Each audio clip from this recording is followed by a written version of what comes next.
Part 1. You'll hear a woman talking on the radio about sport aid. First, you have some time to look at questions 1 to 6.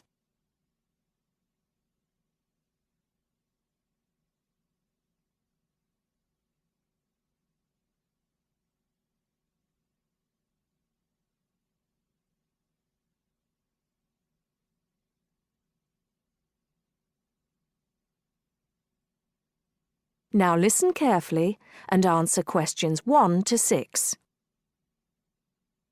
Hello, you're listening to Redgate Radio and I'm Alex Dunbar. As you may know, people in the city will be taking part in Sport Aid this weekend. Here's Liz to tell us more about this event and how you can get involved. Thanks, Alex. Well, this is the 4th year of Sport Aid, and it looks like it's going to be bigger and better than ever. Sport Aid is organised by the City Council, and it supports a number of different charities, although the main reason for its existence is to raise money to help developing countries. Last year, it raised over £100,000, and that money has helped to make life a little easier for people in many parts of the world. Just to give you one example, the village of Otunga in Chad now has a water supply, meaning that the people no longer have to walk miles every day just to get water. And there are countless stories like that. By contributing to the infrastructure of different regions, it's hoped that things like Sport Aid will enable many more people to climb out of poverty. Another way in which that happens is by giving people the knowledge and skills to earn money. One of the biggest issues facing people in many poorer areas of the world is education. Something that we take so much for granted can be rare and expensive in some regions. Education is seen as key to development, and money from Sport Aid has paid for schoolrooms and equipment in a number of places. So what can you do to help? There are lots of ways in which you can get involved. First of all, you can go down to the biggest attraction of the day, the Sport Aid charity football match. There will be thousands of people at City Stadium, and all the money raised from the sale of tickets goes to charity. There's much more going on than just a football match, of course. There will also be lots of entertainment for the whole family, including a fair, stalls selling all kinds of food, and even a chance to try out some sports you may not have tried before, like softball and volleyball. It's probably going to be a very active day, so it's best to make sure that everyone is in comfortable clothes before you go down there. It's always a fantastic day out, and it's a great way to show your support. Before you hear the rest of the talk, you have some time to look at questions 7 to 10.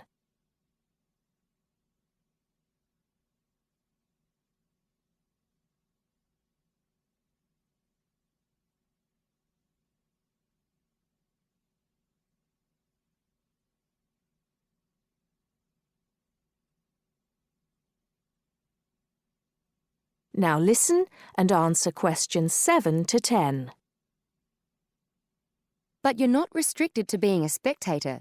Apart from the main event, there are a large number of smaller events taking place across the city. These range from fun runs around the park to games of cricket, and there's sure to be something happening in your area. Contact details are available for the people putting together each event, and you can get those from the council website. We'll be giving you the address for that at the end of the program.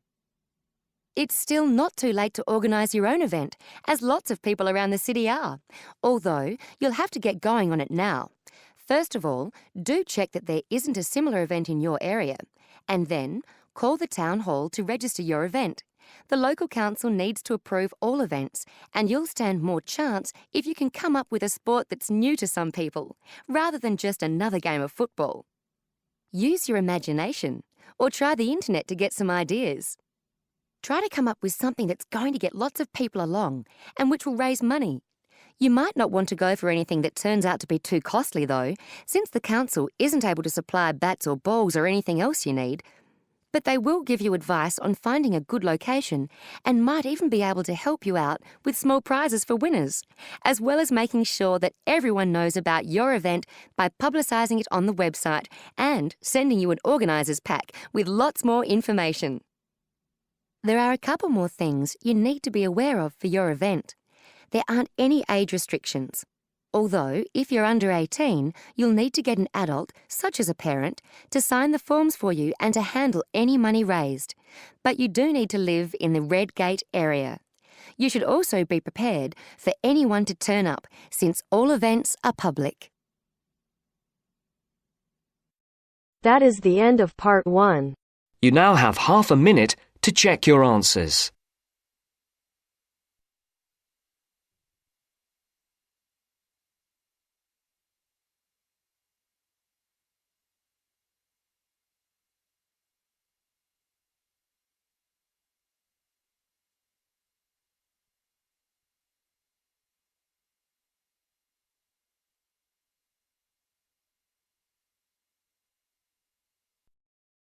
Now turns to part 2.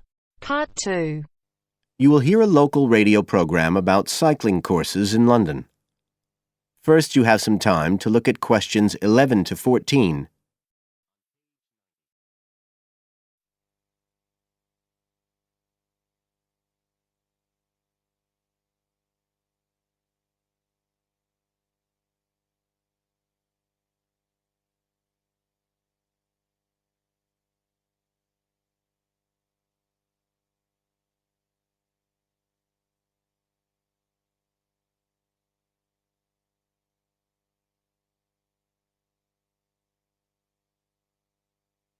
Now listen carefully and answer questions 11 to 14. There's been a great deal of interest lately in encouraging people to use bicycles instead of cars as a means of transport. But not everyone is confident about riding a bike at the best of times, let alone in the middle of a city like London.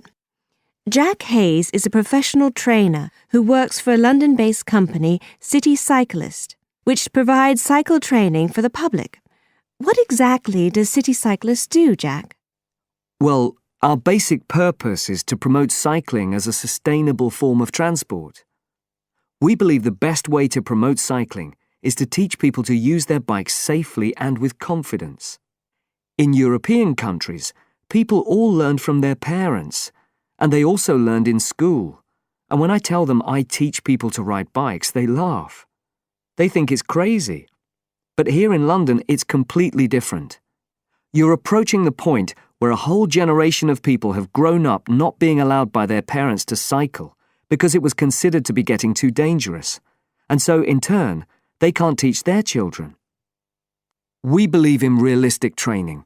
So if someone wants to use a bike regularly, say to get to work or school, we aim to train them by teaching them to ride on the actual roads they'll use, so they can develop the basic skills they need and build up their confidence that way. At City Cyclist, we believe cycling's for everyone, no matter what age or level of ability or mobility. We do complete beginners and also advanced courses. That's for urban cyclists who want to deal with things like riding in streets with complicated intersections and things like that. We don't promote the use of personal protective equipment for cyclists, and we endorse the policy of the European Cyclists Federation that parents should be allowed to make an informed choice as to whether or not their child wears a helmet. We believe the key to safe cycling is assertiveness, taking your place on the road. This has to be instilled right from the beginning. Assertive road positioning and behaviour is the key to safe cycling in congested urban environments. Some people are surprised that we don't promote the segregation of cyclists from motorised traffic, but we don't think that's practical in all urban environments. Instead, we teach people to use as much road space as they need to travel safely and effectively. You now have some time to look at questions 15 to 20.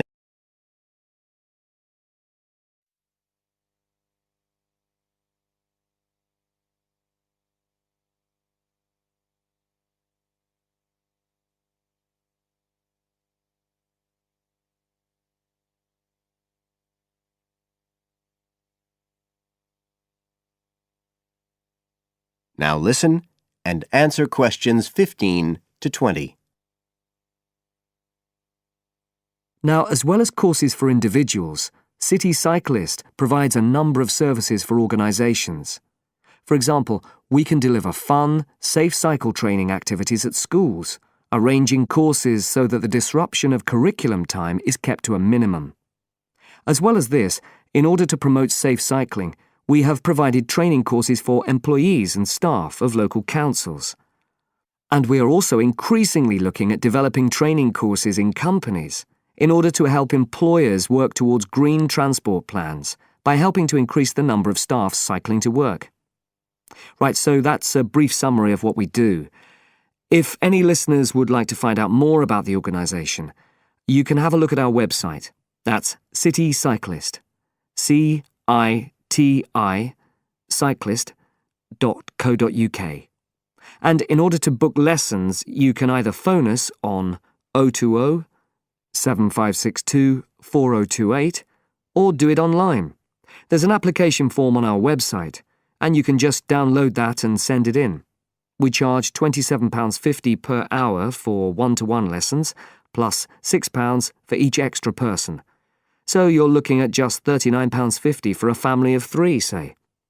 If you've never been on a bike in your life before, we reckon we can get you riding in 1 hour, and for most people a course of road training usually takes 3 hours.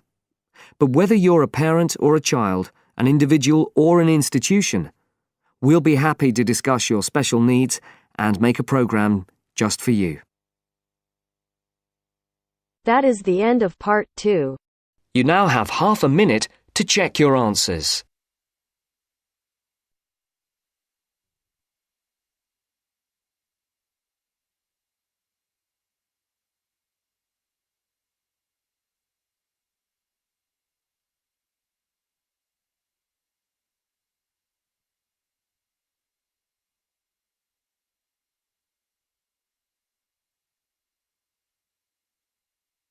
Now turns to part 3.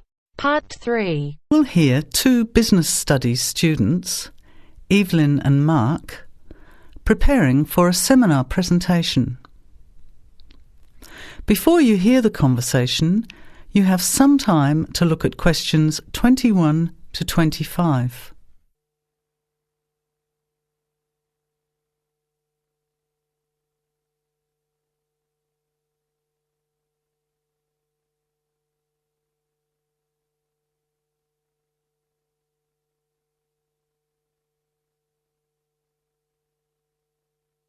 Well, I think the marketing of food would be a good topic. I read a very interesting article the other day about the Canadian food market. I suppose everybody's interested in food, even if it's trying not to eat. Why Canada? I know that's where you come from, but isn't it just all North America, really? No, that's why I thought this article was interesting. Although lots of U.S. companies are well established in Canada, and vice versa, there are still subtle differences between the two markets. It says here, the Canadian market is definitely not a northern clone of the U.S. I like that. And it says that if you understand these differences, it can have a big impact on successful food marketing.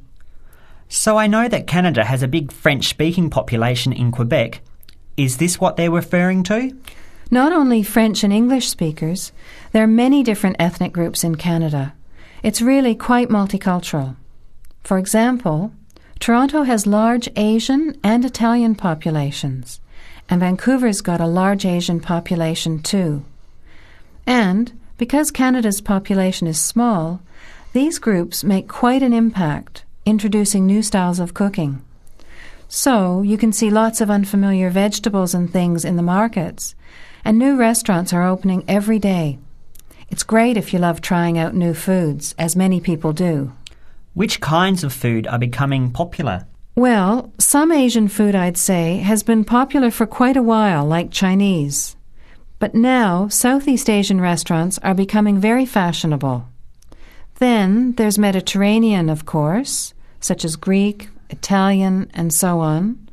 But Caribbean and Mexican food is really taking off among young people these days. So are the supermarkets starting to stock the ingredients that are needed to prepare these foods at home? You know, all those unusual condiments and sauces. Yes, that's right. It's quite interesting going to the supermarket, isn't it? And noticing how they're introducing sections for foods of different nationalities. You can buy quite exotic products locally these days. The article mentioned that 80% of the Canadian retail market is controlled by 8 major national supermarket chains, so that when they introduce changes, they can happen quite rapidly. OK. Well, how are we going to organise this seminar then? I made some notes on the trends in the Canadian market, about changing tastes and also patterns for where food is consumed. I thought maybe we could summarize it into a chart or table and maybe use the overhead projector to present it. Good idea. Maybe I could have a look for similar trends and tastes in Australia and the UK for comparison. Let's have a look at what you found. Before the conversation continues, you have some time to look at questions 26 to 30.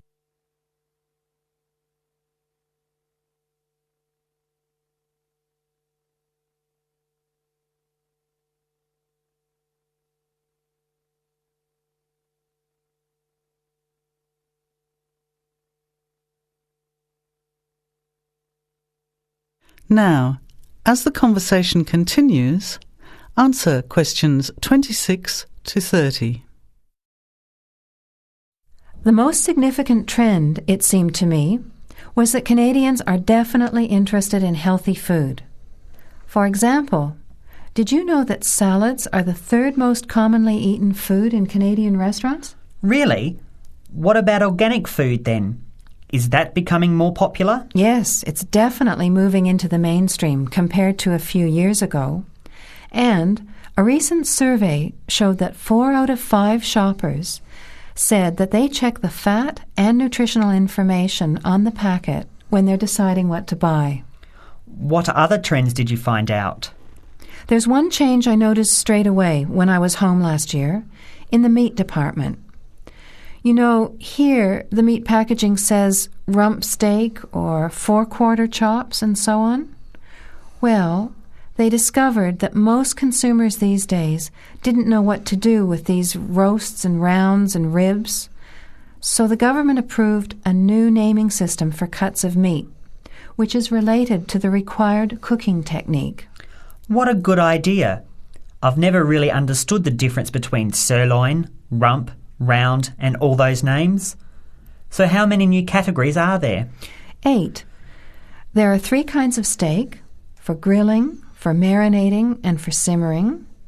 And then there's what they call quick-serve beef, for stir-fries, I suppose. And premium oven roast, pot roast, and stewing beef. It's a great idea, isn't it? I hope it catches on here. I agree. Any other trends that you thought were significant? Well, what's really interesting is what the article called mobile meals. In other words, more and more Canadians are eating meals away from home, but not just eating more junk food. They're projecting a 40% increase in snack food sales over the next 3 years, and the growth is coming from healthy snacks. You know, the ones that have less cholesterol and fat, such as muesli bars, health food bars, and those types of products. Apparently, in the food marketing jargon, they're called nutritious portable foods, which means healthy snacks. The other major trend is that young people are doing more of the food shopping these days, so marketing has to be aimed more at them, as well as more conventionally at the mother. Thanks, Evelyn. I think we'll have an interesting discussion about these trends and the comparisons with other English-speaking countries. I'll see if I can get some information about them to compare with yours, and meet you on Friday to put it together. See you then. Bye. That is the end of part 3. You now have half a minute to check your answers.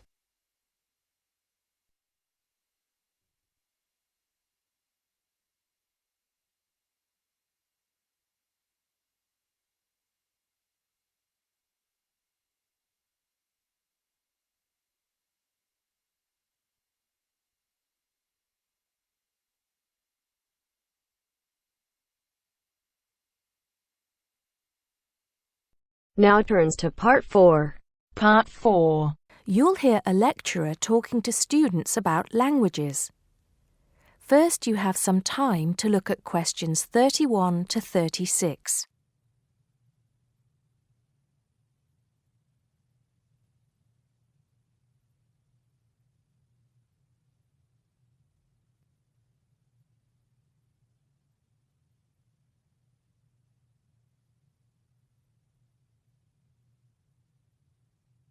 Now listen carefully and answer questions 31 to 36. Good afternoon, everybody. Today, in the first lecture on anthropology, we're going to look at languages and how they are disappearing fast and what effect that's having on people and the world as a whole.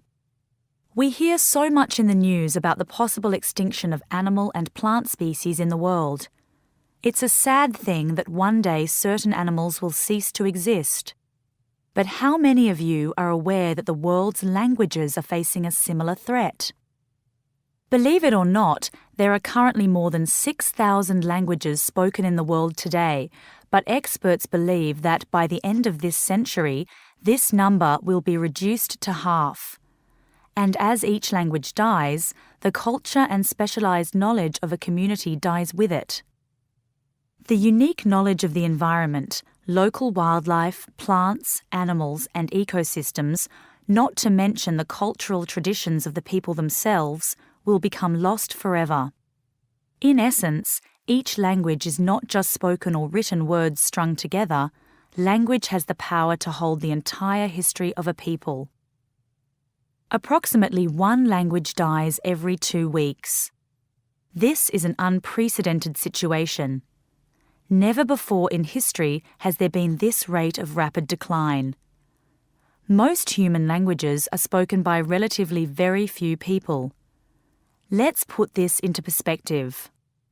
The Ethnologue, the leading authority on the world's languages, has put together a list of every living language known to man. There are over 6,500, of which 6,000 have available population figures. Now, 109 million people speak just 10 of these languages, and they are the major languages of the world. At the opposite end of the scale, there are minority languages which are only spoken by a few people, and that's what this chart is illustrating. The number of languages is represented on the vertical axis, and the total number of languages that make up this group is an astounding 1,619. For each of these smaller language groups, the population range of speakers goes from 1 to 999. Even more incredible is the fact that out of these small languages, over 200 of them have a speaker population ranging from just 1 to 9. Imagine only 9 people speaking your language in the whole world, or even only 1 or 2 people. Now, let's think geographically. In total, there are 516 languages that are nearly extinct, where only a few members of the older generation survive. When they die, the language will die with them, lost forever. The majority of nearly extinct languages come from the Pacific and the Americas, making up 74%, followed by Asia at 15%. Europe has the smallest percentage of languages that are nearly extinct, only 2%. Before you hear the rest of the talk, you have some time to look at questions 37 to 40.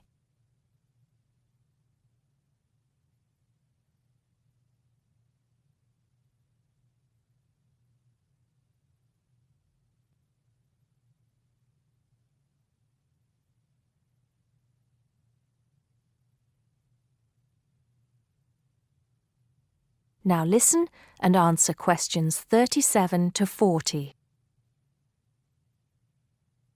Entire languages which have survived for centuries are disappearing as we speak.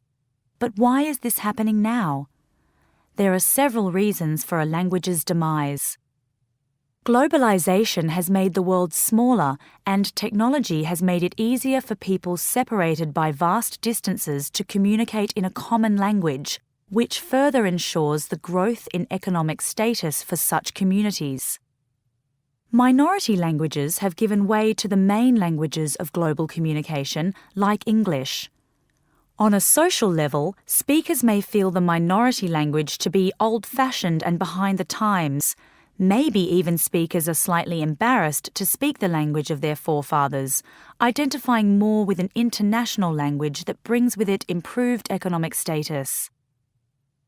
Now, some do argue that a reduction in the number of world languages is inevitable, and anything to ease communication between nations is a good thing, and granted, there is a point to be made there, but what are the long-term implications of this?